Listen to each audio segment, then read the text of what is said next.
अध्यक्ष ओम बिर्ला देतील।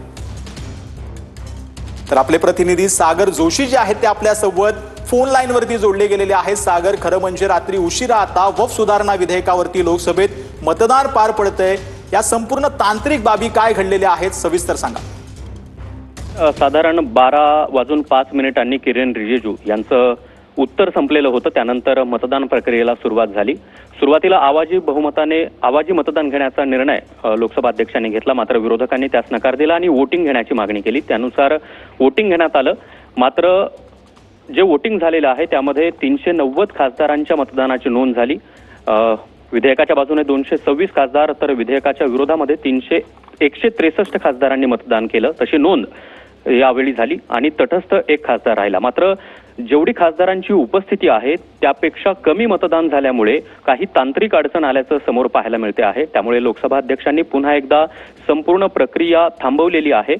जर ही तांत्रिक बाब सर्वांना मान्य असेल तर जे मतदान झालेलं आहे त्यावर आधारूनच निर्णय होईल, किंवा एखाद्या खासदाराने किंबहुना काही खासदारांनी जर या संदर्भात आक्षेप घेतला तर मात्र पुन्हा एकदा ही संपूर्ण प्रक्रिया होणार आहे। दरम्यान या विधेयकासंदर्भात अधिक बोलायचं झालं तर काही महत्त्वाचे मुद्दे या विधेयकामध्ये आहेत आणि कोणत्या मुद्द्यांना नेमका यामध्ये विरोध आहे ते आपण पाहतो आहोत की वक्फ सुधारणा विधेयकाच्या बाबतीत सर्वाधिक विरोध आहे तो म्हणजे सेंट्रल वक्फ काउन्सिल आणि वक्फ बोर्डामध्ये बिगर मुस्लिम सदस्यांचा समावेश करण्यास। दुसरा महत्त्वाचा मुद्दा, याशिवाय सरकारच्या ताब्यामध्ये असणाऱ्या वक्फ बोर्डाच्या मालमत्तेच्या दाव्यावर जिल्हाधिकाऱ्यांचा निर्णय अंतिम असेल आणि त्यांच्या अहवालाच्या आधारे ती मालमत्ता सरकार ताब्यात घेऊ शकतं। या विधेयकामध्ये वक्फ बोर्डाचा सर्व्हेचा अधिकार देखील जिल्हाधिकाऱ्याला देण्यात आलाय। प्रस्तावित विधेयकामध्ये सेंट्रल वक्फ काउन्सिल बिगर मुस्लिम सदस्य आणि 2 महिला सदस्य असणं देखील बंधनकारक करण्यात आलेलं आहे। त्याचबरोबर शिया आणि सुन्नी यांच्या व्यतिरिक्त बोहरा आणि आगाखानींसाठी स्वतंत्र बोर्ड स्थापन करण्याचा मुद्दा देखील प्रस्तावित करण्यात आलेला आहे। त्यामुळे या काही ठराविक मुद्द्यांना, जे वक्फ सुधारणा विधेयकामध्ये मुद्दे आहेत त्याला विरोध करण्यात येतो आहे। मात्र ही संपूर्ण प्रक्रिया पार पडलेली आहे। तब्बल 12 तास या लोकसभेमध्ये या विधेयकावर चर्चा झालेली आहे। अनेक खासदारांनी आपलं म्हणणं मांडलेलं आहे। महत्त्वाची बाब म्हणजे महाराष्ट्रातून शिवसेना ठाकरे गटाच्या खासदारांनी देखील आपलं म्हणणं मांडलं। मात्र आपण विरोधकाच्या बाजूने आहोत की विरोधकाच्या विरोधात हे त्यांनी स्पष्ट केलेलं नाही। किरेन रिजिजू यांनी देखील अरविंद सावंतांना हाच प्रश्न उपस्थित करत जोरदार टोला देखील लगावला। मात्र तरी देखील शिवसेनेत ठाकरे गटाची बाजू मात्र स्पष्ट झालेली नाहीये। दरम्यान जी तांत्रिक अडचण आलेली आहे ती किती वेळ चालेल आणि त्या संदर्भातला निर्णय काय घेतला जातो हे पाहणं महत्त्वाचं असणार आहे।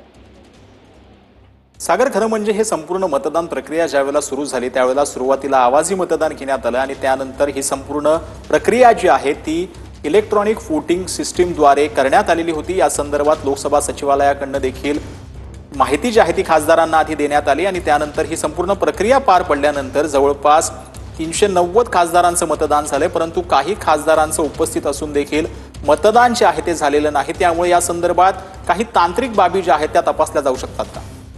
अर्थात जे मतदान घेण्यात आलं ते जे उपस्थित खासदार आहेत त्या सर्वांचं मतदान नोंदवलं गेलं नाही। फक्त 390 खासदारांचं मतदान नोंदवलं गेलं आणि त्यामुळे इतर उपस्थित जे खासदार आहेत त्यांनी या संदर्भात आक्षेप नोंदवलेला आहे आणि आक्षेप घेतल्यास पुन्हा एकदा प्रक्रिया होण्याची शक्यता व्यक्त केली जाते। लोकसभेमध्ये 390 खासदारांच्या मतदानाची नोंद झालेली आहे।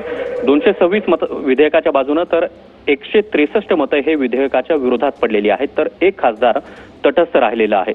एकूणच खासदारांची संख्या, पक्षांचं मत किंवा त्या राजकीय पक्षांची बाजू जर आपण पाहिली तर यापेक्षा जास्ती खासदार तिथे उपस्थित आहेत। सर्वांनाच व्हीप देखील बजावण्यात आलेला आहे आणि त्याच पार्श्वभूमीवर ही जी तांत्रिक अडचण आलेली आहे ती कुठेतरी दूर करण्याचा प्रयत्न सध्या लोकसभा अध्यक्षांकडून केला जातो आहे। महासचिवांकडून त्या संदर्भातले प्रयत्न सुरू आहेत।